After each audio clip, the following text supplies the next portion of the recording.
pananagutan. Ito ang salitang kumental sa isipan ng mga internal at external stakeholders ng Camtino Elementary School sa katatapos na School-Based Management o SBM Orientation Program na inorganisa ng paaralan kamakailan.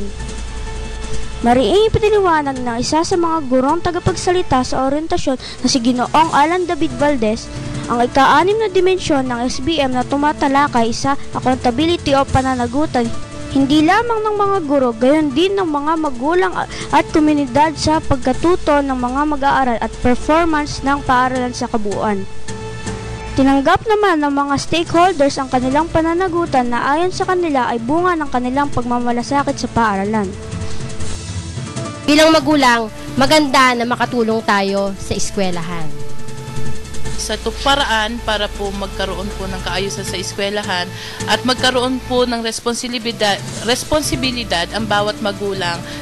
Binigyang diin din ni Valdez ang mga benepisyong dulot ng SBM sa mga mag-aaral, magulang, guro at paaralan na sinang-ayunan naman ng mga nagsidalo.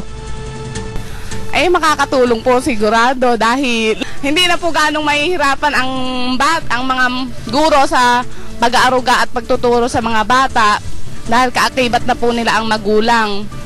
Makakatulong po ang SBM sa mga estudyante sapagkat pag nagsama ang paaralan at magulang, makakabuo sila ng isang